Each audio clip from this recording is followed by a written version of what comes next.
말씀 여러분 안녕하세요. 하루 5분 하나님의 말씀에 심기는 매일 성경 묵상의 시간입니다. 여러분 매일 성경 매일 잘 하고 있죠? 자, 또 월요일이 되었습니다. 오늘 하나님께서 우리에게 주시는 본문은 시편 144편 1절부터 15절까지입니다. 시인은 시를 시작하면서 나의 반석이신 주님을 내가 찬송하련다 라고 고백합니다. 그러면서 하나님께서 나에게 어떤 은혜를 베푸셨는지를 고백하고 하나님께서 나를 어떻게 이렇게까지 생각해 주시는지에 대하여 감탄하며 하나님의 놀라우심을 고백하죠.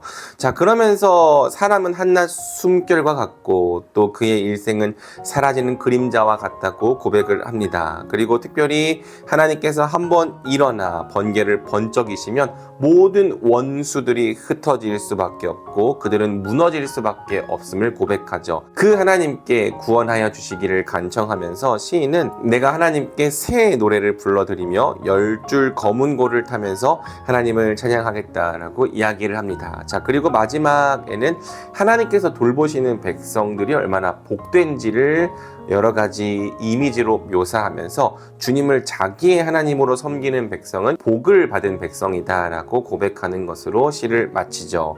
오늘 본문을 통해서 우리가 찾을 수 있는 하나님은 세 가지로 정리할 수 있을 것 같습니다. 먼저 하나님은 우리를 훈련시켜서 전쟁에 익숙하게 하시는 분이라는 사실이에요. 저는 이 시를 참 좋아합니다. 왜냐하면 우리 하나님께서 정말 그렇게 역사하셨다는 것을 저는 평생 동안 느끼고 또 경험했기 때문이죠.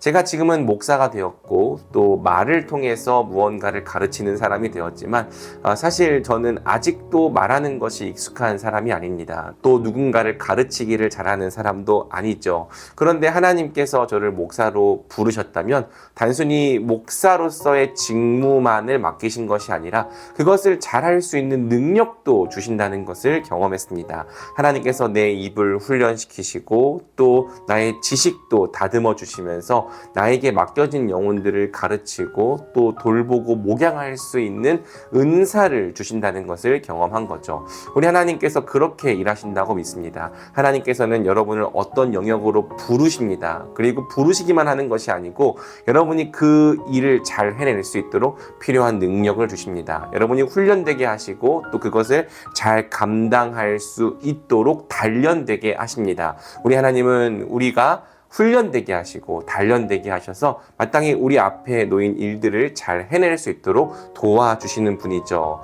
그렇기 때문에 시인은 또 하나님을 이렇게 고백합니다. 그분은 나의 반석, 나의 요새, 나의 산성, 나의 구원자, 나의 방패, 나의 피난처시다. 하나님은 나를 지키시는 분, 내가 언제든지 의탁할 수 있는 분, 그분 안에 있으면 나는 안전하다라는 것을 시인은 발견했습니다. 그러면서 시인이 이야기하는 것은 이것이죠. 주님, 사람이 무엇이기에 그렇게 생각하여 주십니까? 인생이 무엇이기에 이토록 생각하여 주십니까? 하늘을 만드시고 땅을 펴신 하나님께서 한낱 미물에 불과한 우리 사람을 이렇게까지 생각해 주시는 이유가 무엇인가? 주님은 도대체 나를 왜 이렇게까지 돌보아 주시고 또 이렇게 많은 관심을 가지고 이끌어 주시는가? 그 하나님의 사랑을 묵상해 볼 때 당연한 것처럼 보였지만 전혀 당연하지 않은 그 사랑을 생각해 볼 때에 시인은 감격하게 되었습니다. 사람이 무엇이기에 하나님께서 이렇게까지 생각해 주시는가? 시인은 감탄하게 되었죠. 자, 하나님이 이런 분이시라면 우리가 순종해야 할 명령을 두 가지로 정리할 수 있을 것 같습니다. 먼저는 하나님을 찬양하는 거예요. 특별히 찬양할 수 있을 때에만 찬양하는 것이 아니라 때로는 원수들의 공격과 또 어려움과 고난 앞에서도 하나님을 찬양하는 것이죠. 시인은 하나님께서 원수들을 흩어주시기를 간구하면서 나는 새 노래를 하나님께 불러드리겠다고 고백하지 않았습니까? 여러분, 찬양에는 능력이 있습니다. 주님을 찬양하는 것이 우리의 힘입니다. 제가 좋아하는 찬양 중에 세상의 유혹 시험이라는 찬양이 있습니다.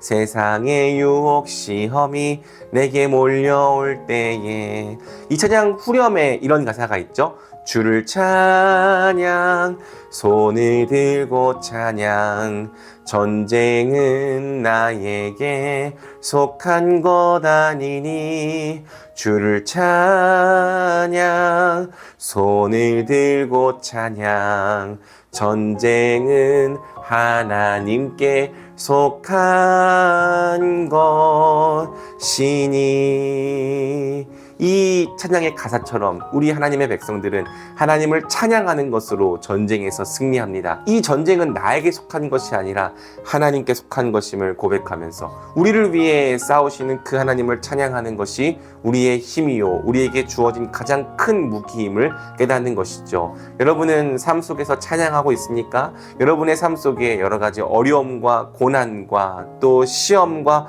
문제들이 닥쳐올 때 하나님을 찬양하는 것으로 그 문제들을 이겨나가고 있습니까? 여러분의 입술을 열어 하나님을 찬양해 보시기 바랍니다. 다윗처럼 나의 반석이신 주님을 내가 찬송하겠다 선포하시기 바랍니다. 전쟁에 능하신 그 하나님을 고백하고 찬양할 때 여러분은 여러분을 이기게 하시는 하나님의 놀라우신 능력을 경험하게 될 것입니다. 자, 그리고 두 번째로 우리가 순종할 명령은 15절에서 발견할 수 있을 것 같습니다. 이와 같은 백성은 복을 받은 백성이다. 주님을 자기의 하나님으로 섬기는 백성은 복을 받은 백성이다. 우리는 하나님을 섬기는 것이 가장 복된 삶인 것을 믿어야 합니다. 왜냐하면 하나님께서 우리의 삶을 하나하나 돌보아 주시고 또 범사에 복을 주시기 때문이죠. 하나님을 섬기는 것이 우리의 복입니다. 하나님을 섬길 때 우리의 삶은 안전할 것입니다. 하나님을 섬길 때 우리는 우리를 돌보시는 그 하나님의 손길을 경험하게 될 것입니다. 그렇다면 우리가 다른 것에 마음을 주지 않고 언제나 하나님 한 분만을 섬기는 자들이 되기를 결단하면 좋겠습니다. 오늘 우리가 이 말씀을 붙잡고 또 기도로 나아가죠. 우리 함께 기도할까요? 사랑의 주님 감사합니다. 주님을 찬양하는 것이 우리의 힘입니다. 하나님은 우리를 훈련시키시고 또 우리에게 맡겨진 일들을 잘 감당하게 하시며 특별히 원수들의 공격과 대적 앞에서도 우리가 능히 그것을 이겨내게 하시는 분입니다. 우리를 훈련시키시고 우리를 강하게 하시는 주님을 찬양합니다. 또 우리의 반석, 우리의 요새, 우리의 산성, 우리의 구원자, 우리의 방패, 우리의 피난처가 되어주신 주님께 감사를 드립니다. 주님과 함께라면 어떤 일이든 두렵지 않고 주님께서 함께 하신다면 우리가 항상 안전할 수 있음을 고백합니다. 주님의 품 안에서 평안과 또 안전을 누리는 우리가 되게 하여 주옵소서. 그렇기 때문에 주님, 우리가 주님을 더욱 찬양하기 원합니다. 찬양할 수 있을 때만 찬양하는 것이 아니라 우리에게 어려움이 찾아왔을 때 또 시험과 환난이 닥쳐왔을 때 전쟁은 나에게 속한 것이 아니요 하나님께 속한 것임을 고백하면서 우리의 손을 들고 주님을 찬양하기 원합니다. 주님을 찬양할 때에 우리가 우리 앞에 놓인 모든 시험과 문제를 뛰어넘어가게 하여 주옵소서. 이겨내게 하여 주옵소서. 주님을 찬양하는 것으로 우리를 승리케 하시는 주님의 놀라운 기적을 경험케 하여 주옵소서. 그리고 다른 것에 마음을 두지 않고 오직 하나님 한 분만을 섬기기로 다시 한번 결단하는 우리가 되게 하여 주옵소서. 주님을 찬양하고 주님만 섬기기로 결단하는 우리 말씀이들의 삶 가운데 하나님께서 주시는 은혜와 구원과 복이 오늘도 충만하기를 간절히 원하오며 이 모든 말씀 우리 주 예수 그리스도의 이름으로 기도드립니다. 아멘.